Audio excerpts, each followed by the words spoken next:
여러분, 우리 기독교 신앙의 본질 중에 하나가 종말론이죠.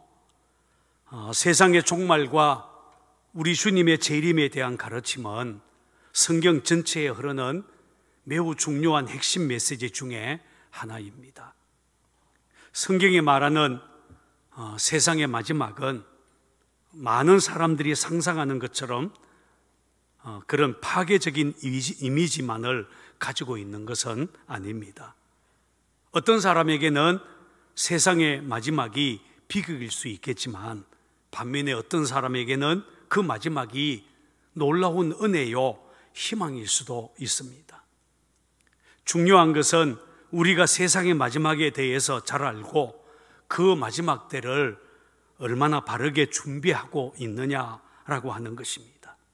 성경이 세상 종말에 대해서 말씀하면서 그 종말의 시간에 대해서는 아무도 알 수 없는 비밀에 붙이신 이유가 바로 이것 때문이라고 할 수 있습니다.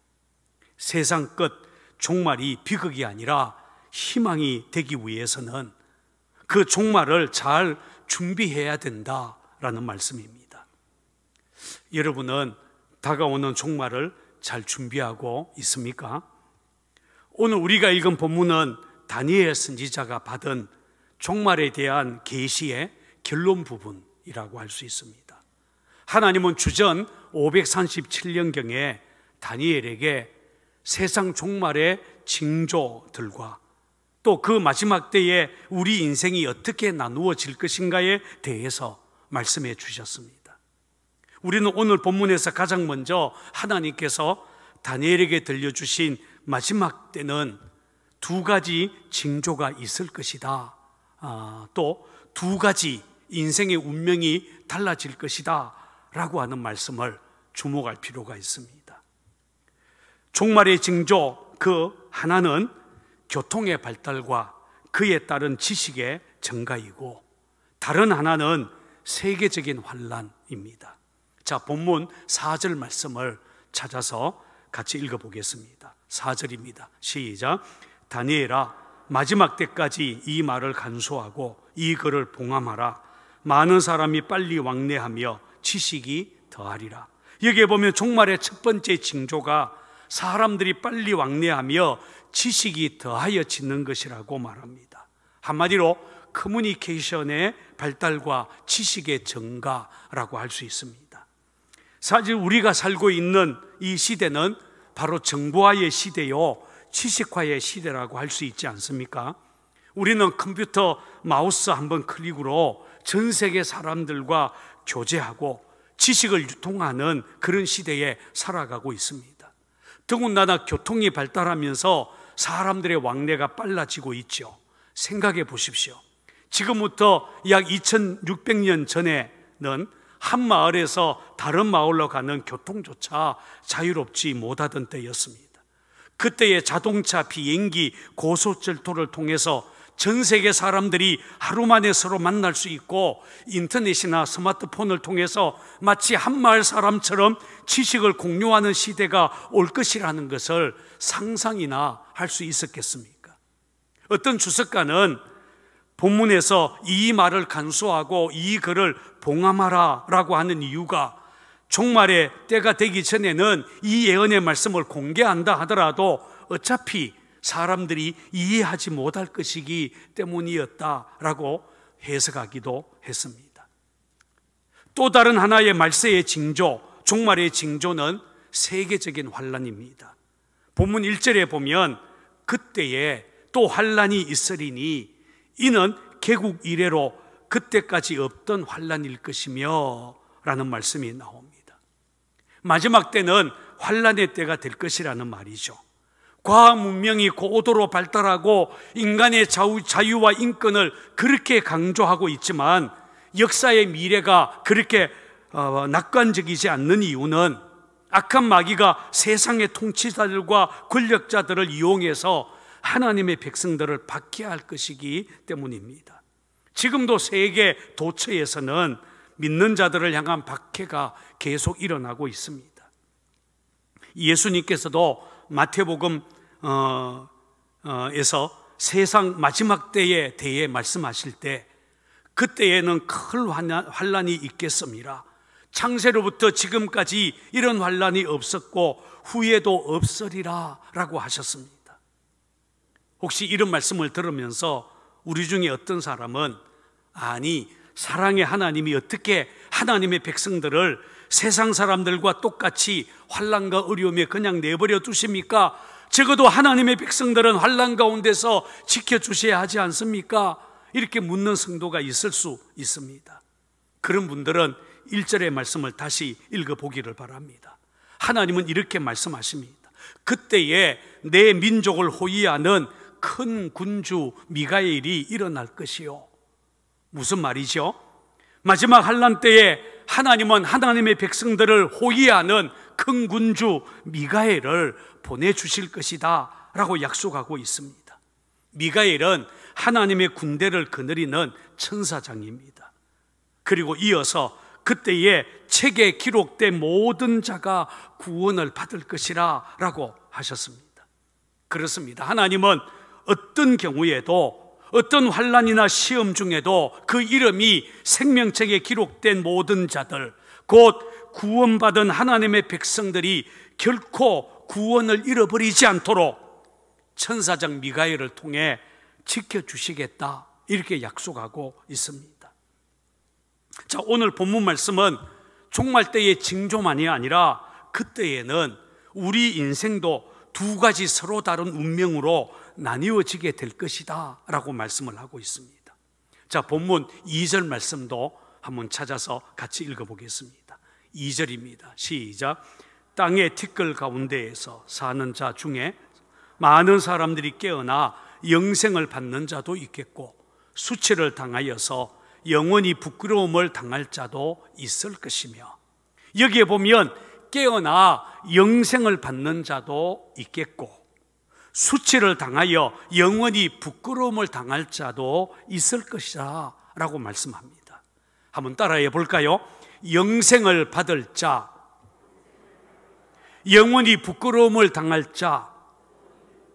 심판주로 오시는 주님 앞에 서는 날 우리 인생은 결국 이렇게 두 가지로 그 운명이 나누어질 것이다 라고 말합니다. 그때에는 가진 자와 못 가진 자로 인생이 나누어지지 않습니다. 배운 자나 못 배운 자로 나누어지지도 않고 잘생긴 자, 못생긴 자, 성공한 자, 실패한 자, 이렇게 나누어지는 것이 아닙니다. 오직 깨어나 영생을 받을 사람과 수치를 당하여서 영원히 부끄러움을 당할 사람으로 나뉘어질 것이다 라고 성경은 말합니다. 자, 그렇다면 이 종말의 때에 가장 중요한 인생의 질문이 무엇이겠습니까? 그것은 바로 당신은 영생을 받았습니까? 하는 것입니다. 영생을 받지 못하였다면 결국 그 사람은 영원한 수치, 영원한 멸망을 피하지 못할 것이기 때문입니다. 성경은 우리 인생을 결코 하나의 운명으로 말하지 않습니다. 다 똑같이 죽고 다 똑같이 누구나 좋은 곳으로 간다, 이렇게 말하지 않습니다. 그것은 소위 세속적인 휴머니스트들의 순진한 기대요 발상일 뿐입니다. 그렇지 않습니다. 인류는 둘 중에 하나입니다. 영생을 받거나 아니면 영원히 부끄러움을 당하게 되거나 그렇게 될 것이라고 말합니다. 예수님께서도 요한복음 3장 16절에서 이렇게 말씀하셨습니다. 아들을 믿는 자에게는 영생이 있고 아들에게 순종하지 아니하는 자는 영생을 보지 못하고 도리어 하나님의 진노가 그 위에 머물러 있느니라. 그렇습니다. 우리 인생은 예수를 믿고 영생을 얻든지 아니면 예수님을 거절하고 진노 속에서 멸망하든지 그 둘 중에 하나가 될 것이다 라고 성경은 말합니다. 그렇다면 우리는 오늘 진지하게 물어야 할 것입니다. 우리는 예수 믿으니까 깨어나 영생을 받겠지만 예수 믿지 않는 우리의 가족이나 친구들 혹은 이웃들을 그대로 멸망의 길, 영원히 부끄러움을 당하는 그 길로 가도록 그냥 내버려 둘 것인가? 아니면 우리와 같이, 나와 같이 구원받고 영생 얻는 길로 인도하는 것이 마땅할까? 라고 하는 질문입니다. 따라서 오늘 우리는 본문을 통해서 마지막 시대에 복음을 전하는 것이 얼마나 긴급하게 필요한 일인지 알 수가 있습니다. 우리 인생이 둘 중에 하나로 나뉘어진다면 우리가 예수 믿지 않는 사람들에게 복음을 전하는 것, 그들로 하여금 영생의 길로 오게 하는 것이야말로 무엇보다도 시급한 문제다라는 것입니다.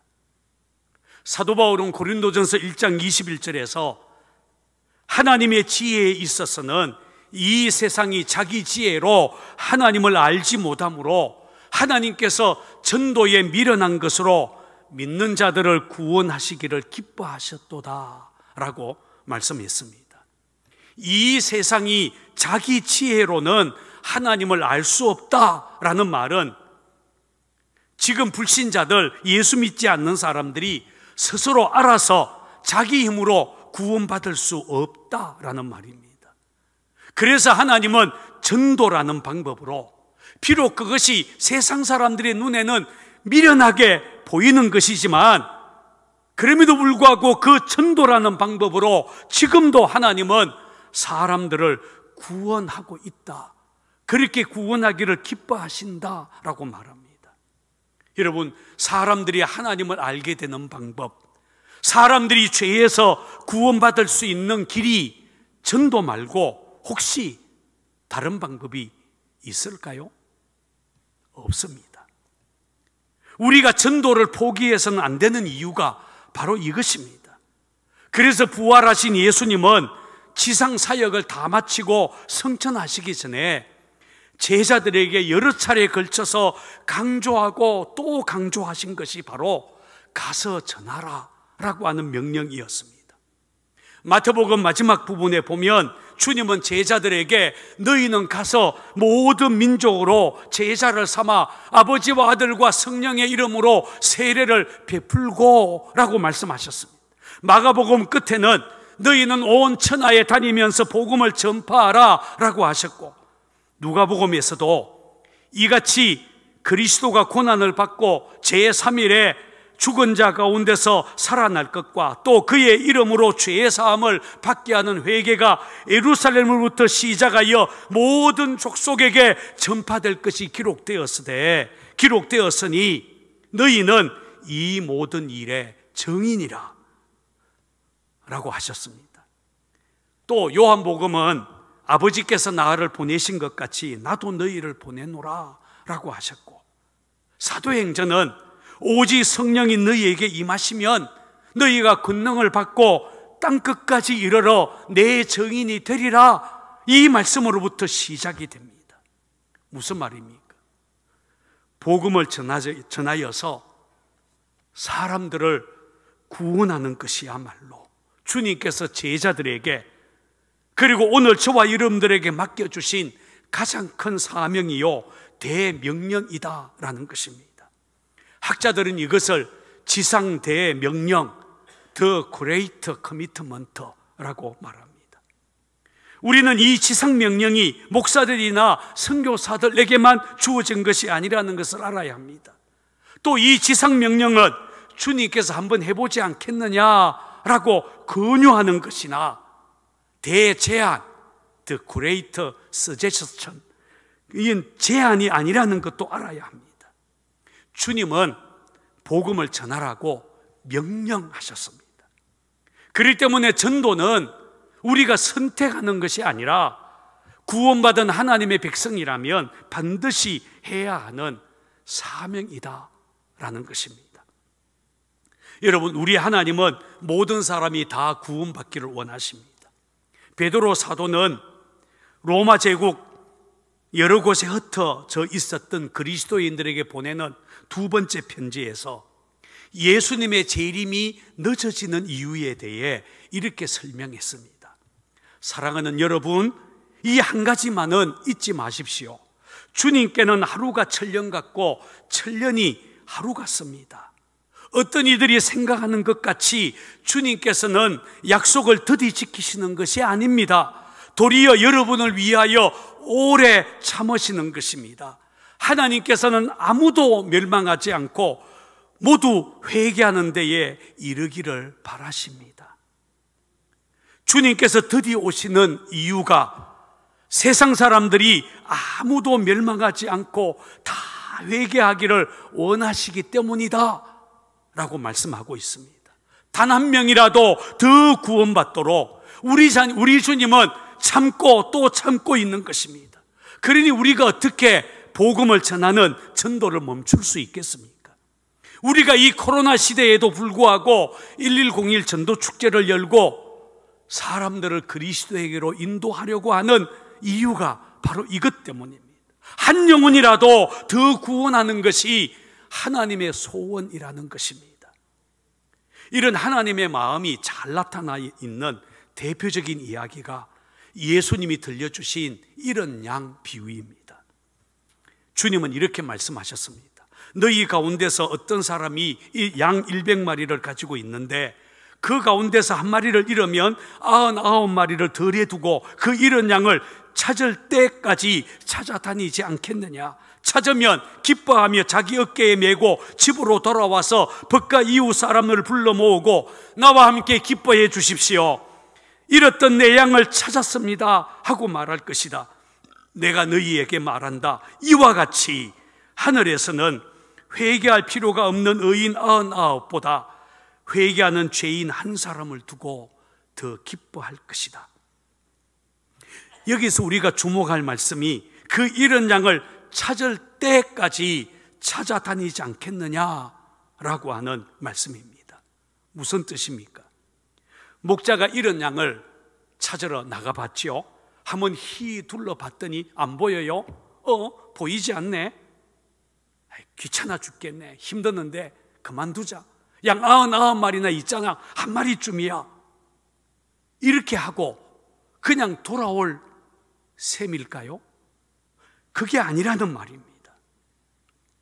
찾을 때까지 찾아다닌다라는 말은 잃어버린 한 마리 양을 기어이 찾아내고야 말겠다는 것입니다. 99마리의 양을 덜에 그냥 두고서라도 그 잃은 한 마리의 양을 찾지 않고서는 그냥 돌아오지 않겠다. 끝까지 찾아내고야 말겠다라는 목자의 강력한 의지를 표현하는 말씀입니다. 그런데 여러분, 저는 그 잃은 양을 찾을 때까지 찾아다니지 않겠느냐라는 말씀이 바로 우리 하나님 아버지의 마음이다 라고 생각을 해봤습니다. 잃어버린 한 마리의 양과 같이 죄에 빠져 인생의 길을 잃고 방황하는 사람들을 끝까지 포기하지 않고 기어이 구원해 내고야 말겠다는 하나님의 강력한 의지가 예수님이 들려주신 이 비유 속에 담겨 있다라는 말입니다. 그래서 예수님은 이와 같이 죄인 한 사람이 회개하면 하늘에서는 회개할 것 없는 의인 99보다 9으로 말미암아 기뻐하는 것보다 더하리라 라고 말씀하셨습니다. 인간 구원에 대한 하나님의 강력한 의지는 하나님의 아들 예수 그리스도를 이 땅에 보내신 것을 통해 분명하게 드러났습니다. 생각해 보십시오. 왜 하나님께서 당신의 아들 예수님을 세상에 보내셨습니까? 이 땅에 오신 예수님께서는 왜 십자가에 죽어야 했습니까? 그 대답은 분명합니다. 우리 인간들을 구원해 내기 위해서입니다. 예수님은 우연히 이 땅에 오신 것이 아닙니다. 어쩌다 보니까 십자가에서 죽은 것이 아니라는 것입니다. 예수님은 저와 여러분들을 기어이 구원해 내고야 말겠다는 하나님 아버지의 뜻을 이루기 위해 성경대로 십자가에서 피 흘려 죽으셨고 성경대로 부활하셨습니다. 한 번은 제 친구인 부강교회 김상현 목사님이 전도 세미나에서 오래전에 자기 아들을 잃어버려 보았던 경험을 이야기를 했습니다. 그때가 부산 광안교회에서 목회할 때의 일이었는데 당시 광안교회는 광안리 해수욕장 길 건너편에 있었습니다. 어느 한여름 주일 아침에 6살짜리 아들 인수를 잃어버렸다는 겁니다. 주일 예배를 드리는 중에 아들이 어디론가 사라지고 말았습니다. 아무리 찾아도 찾을 수가 없습니다. 길 건너 광안리 해수욕장에는 수만 명이 모여 있었습니다. 정말 큰일이 난 것입니다. 그래서 주일 예배를 마치고 나가는 교인들을 잠깐만 이렇게 불러 세우고는 이런 아들을 함께 찾아달라고 부탁을 했습니다. 교인들을 둘로 나누어서 한 그룹은 광안리 해수욕장으로, 다른 한 그룹은 수영로 쪽으로 보내고 목사님도 아들을 찾아 나섰습니다. 어느 골목에 가서 보니까 자기 교인 2사람이 아들을 찾지 않고 포장마차에 앉아서 떡볶이를 먹고 있었습니다. 그걸 보는 순간 갑자기 화가 치밀어 올랐습니다. 아니, 지 아들 아니라고 떡볶이가 목에 넘어가? 아들을 잃은 아버지의 심정을 몰라주는 2사람이 너무나 섭섭했습니다. 그래서 그때 굳게 결심했다고 합니다. 자기 아들을 잃어버려 본 경험이 없는 사람하고는 인생을 논하지 말자. 또 다른 지역에 가보니까 거기는 어느 집사님 부부가 맡은 지역인데 보이지 않았습니다. 혹시나 해서 전화를 했더니 집사님 딸이 전화를 받았습니다. 엄마 아빠 계시냐? 엄마 아빠 주무시는데요? 그 대답을 듣는 순간 목사님은 또 화가 났습니다. 자기 아들 아니라고 어떻게 이럴 수가 있냐?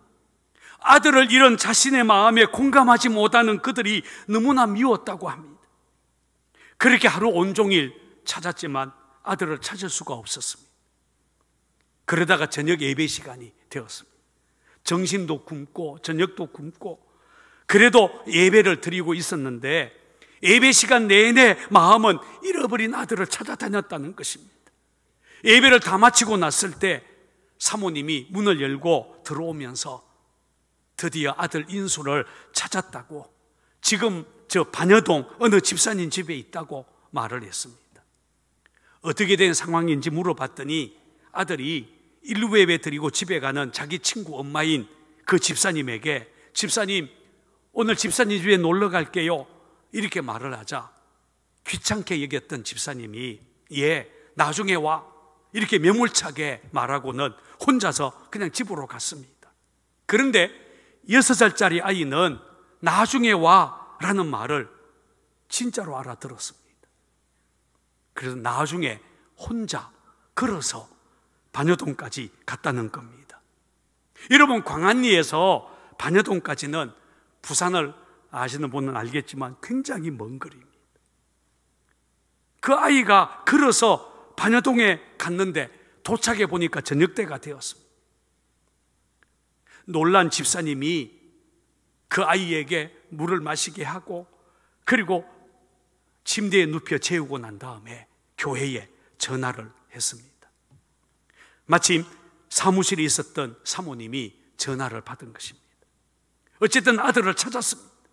함께 고생했던 교인들에게 감사 인사를 하고 아들을 데리러 이제 가려고 하는데 그 순간 갑자기 교회 문이 확 열리면서 온몸이 땀으로 뒤범벅이 된 한 집사님이 뛰어들어왔습니다. 그리고 이렇게 외쳤다고 합니다.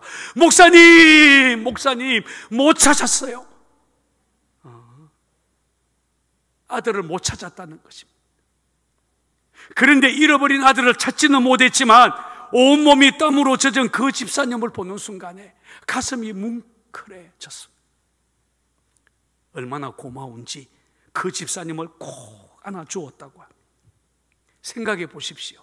자기 아들도 아닌데 오후 내내 광안리 해수욕장을 수없이 왔다 갔다 하면서 인수야, 인수야, 목사님 아들 인수야, 잃어버린 목사님의 아들의 이름을 부르면서 찾아다녔을 것을 생각하니까 얼마나 고맙고 감사한지요. 너무나 고마워서 그 이듬해 권사직분 주었다고 합니다. 저는 친구 목사 이야기를 들으면서 전도가 이런 것이다 라는 생각을 했습니다. 아들을 잃어버리고 안타까워하는 아버지의 마음을 공감하는 것, 잃어버린 하나님의 아들을 그런 마음으로 찾아 나서는 것, 그게 바로 전도구나라는 것입니다. 그렇습니다. 전도는 잃어버린 하나님의 아들을 찾는 일입니다. 우리보다 하나님이 더 급해하십니다. 잃어버린 아들을 아파하는 그 아버지의 마음을 품는 것, 그것은 전도자의 마음입니다. 오늘 저와 여러분들이 가슴에 품어야 될 마음이죠.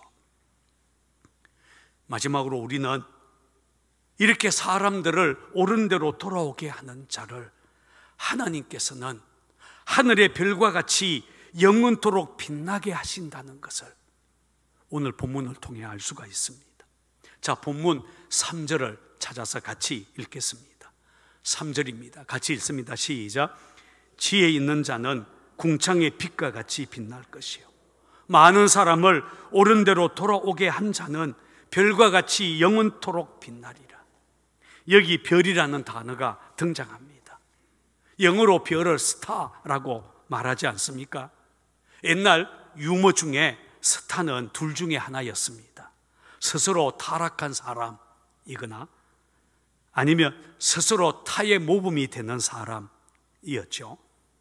그렇다면 여러분, 누가 스스로 타의 모범이 되는 진짜 스타이겠습니까?